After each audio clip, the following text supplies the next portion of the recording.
Hello students, यह video lecture M Com CA 4 semester के लिए है। सब्जेक्ट है विजुअल बेसिक .NET और टॉपिक का नाम है कवर और रेस्ट टॉपिक, मतलब कि जो भी आपका टॉपिक बचा हुआ है उसको पूरा कवर किया जाएगा। ओके स्टूडेंट्स, तो चलिए शुरू करते हैं।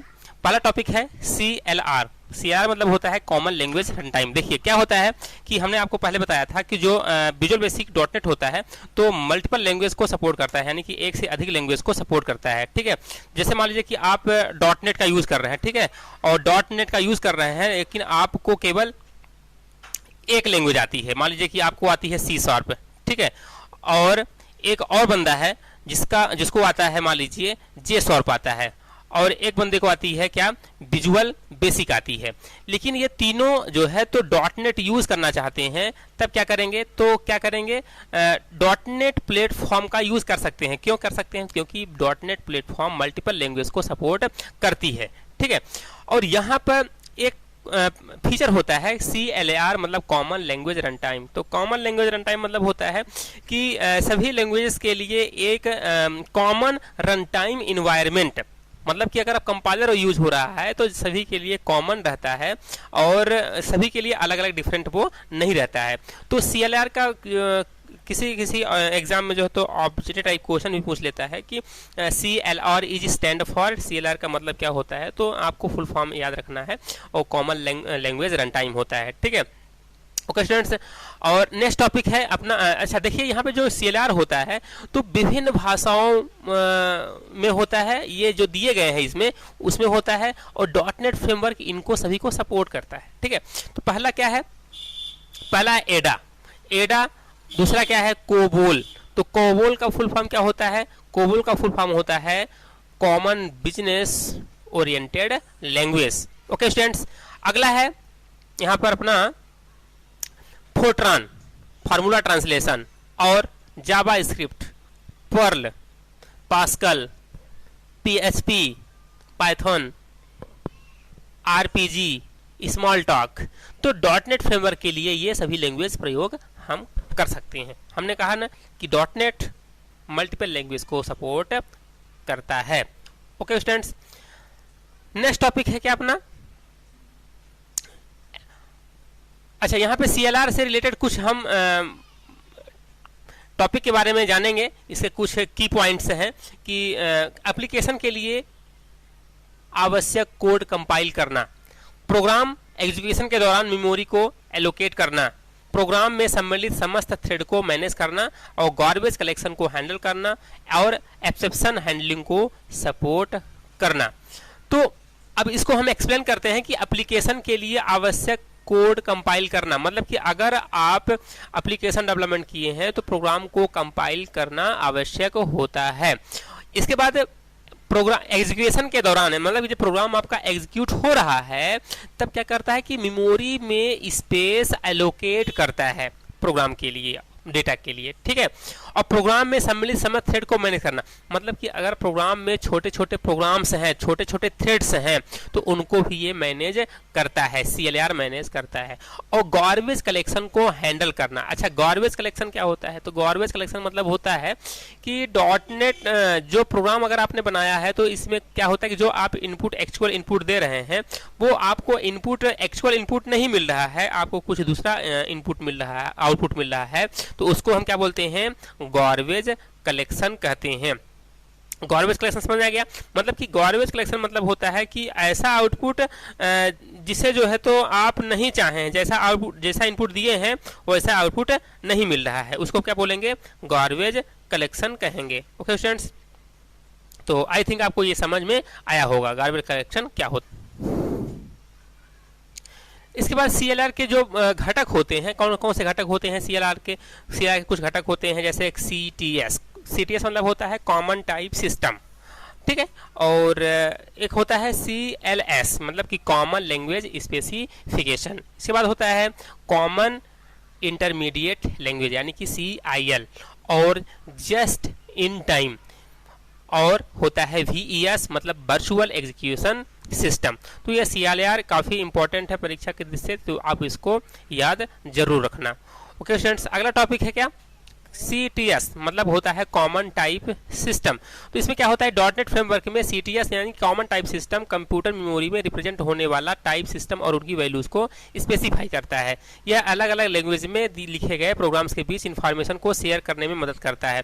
मतलब देखिए क्या होता है कि जैसे मान लीजिए कि आपने क्या किया कि डिफरेंट लैंग्वेज पे आपने डेवलपमेंट किया, किसी ने डेवलपमेंट किया मान लीजिए कि C# में किया, ठीक है, और किसी ने विजुअल बेसिक में डेवलपमेंट किया, और अगर इनको इंफॉर्मेशन एक्सचेंज करना हो तो उसी लैंग्वेज में उसी प्रोग्राम में जो अपने लैंग्वेज में करेंगे और अपने लैंग्वेज में करेंगे, तो हम यहाँ पर लैंग्वेज में इंफॉर्मेशन को एक्सचेंज कर सकते हैं। किसकी मदद से, CTS के मदद से। ओके, अगला टॉपिक है MSIL। तो MSIL का मतलब क्या होता है, माइक्रोसॉफ्ट इंटरमीडिएट लैंग्वेज। तो माइक्रोसॉफ्ट इंटरमीडिएट मतलब क्या होता है, जैसे मान लीजिए कि आपके पास एक प्रोग्राम है, आपने प्रोग्राम बनाया। अच्छा, ह्यूमन जो है तो प्रोग्राम हाई लेवल लैंग्वेज में लिखता है, आपको पता होना चाहिए, क्योंकि ह्यूमन हाई लेवल लैंग्वेज समझ सकता है और कंप्यूटर लो लेवल लैंग्वेज समझ सकता है। ठीक है, तो आपने यहाँ पर अपनी कोडिंग किया, मतलब उसको बोलते हैं कि सोर्स कोड। आपने सोर्स कोड किया, कोडिंग किया, और सोर्स कोड करने के बाद ये किस में कन्वर्ट होगा, एक विशेष प्रकार का कोड होगा, माइक्रोसॉफ्ट इंटरमीडिएट लैंग्वेज MISL में कन्वर्ट होगा। कैसे कन्वर्ट होगा कि इसके और इसके बीच में क्या होगा, एक क्या वर्क करेगा, कंपाइलर काम करेगा। ठीक है, कंपाइलर काम करेगा जो कि हाई लेवल लैंग्वेज को कन्वर्ट कर देगा किसमें, माइक्रोसॉफ्ट इंटरमीडिएट लैंग्वेज, एक विशेष प्रकार के लैंग्वेज में कन्वर्ट कर देता है, और इसके बाद फिर ये नेटिव कोड में कन्वर्ट हो जाता है। ठीक है, नेटिव कोड में कन्वर्ट हो जाएगा,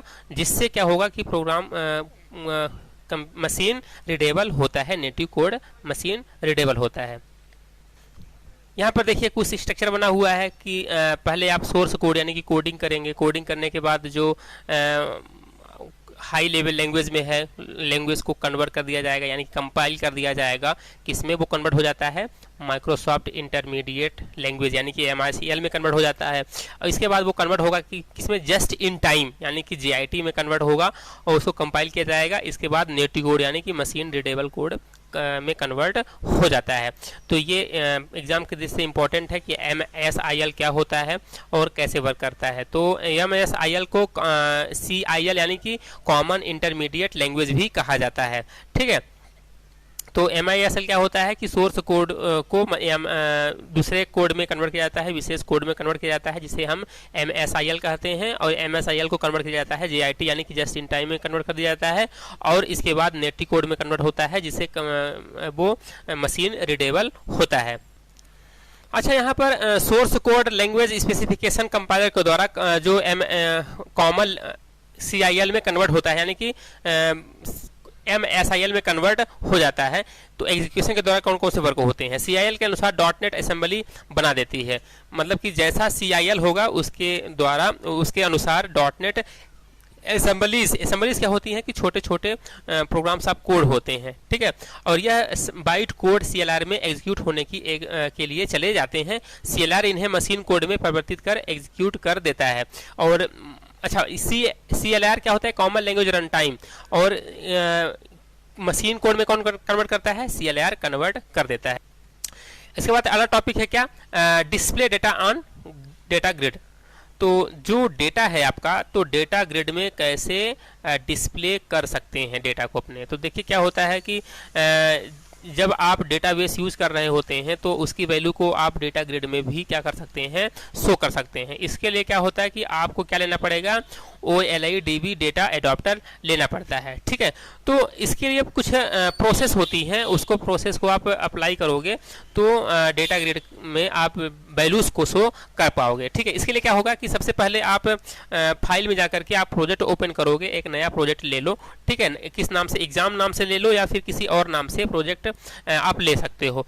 इसके बाद फिर आपको कहाँ जाना, प्रोजेक्ट नाम से आप सेव कर दीजिए या फिर एग्जाम नाम से सेव कर दीजिए, किसी भी नाम से आप फाइल्स को सेव कर दीजिए। लीजिए।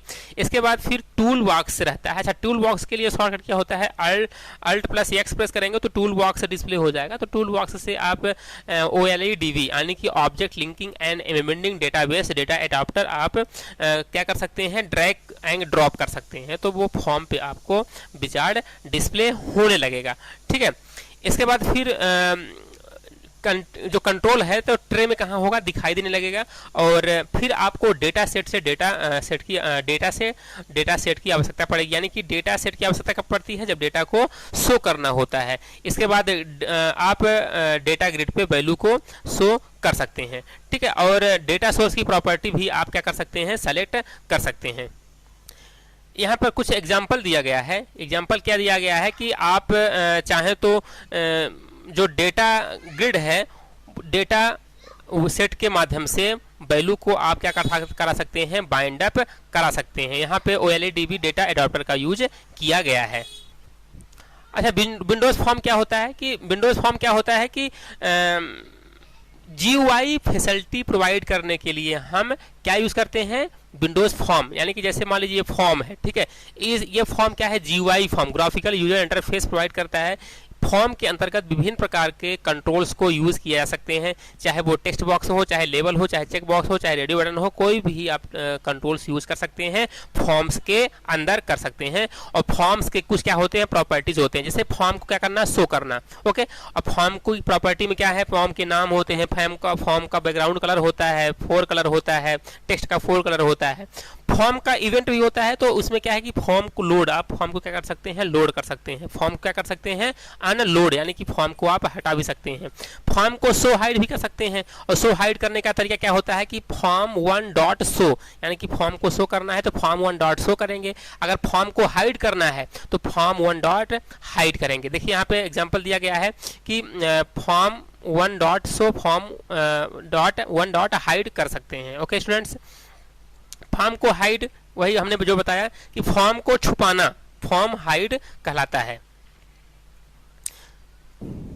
अगला टॉपिक है VB.NET इन्वायरमेंट। VB.NET इन्वायरमेंट क्या होता है कि VB.NET है तो IDE प्रोवाइड करता है, यानी कि इंटीग्रेटेड डेवलपमेंट इन्वायरमेंट।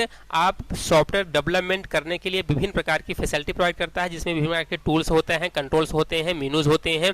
इन सभी का यूज़ करके आप डेवलपमेंट कर सकते हैं, सॉफ्टवेयर डेवलपमेंट कर सकते हैं, इनको बोलते हैं इन्वायरमेंट। और उस इन्वायरमेंट के अंतर्गत विभिन्न ऑप्शन आते हैं, जैसे कि editor tab, editor format tab, और जनरल टैब, डॉकिंग टैब, और इन्वायरमेंट टैब, और एडवांस टैब। ये सभी किसके अंतर्गत आते हैं, ये सभी आते हैं आपके IDE के अंतर्गत, यानी कि इन्वायरमेंट के अंतर्गत आते हैं। ओके।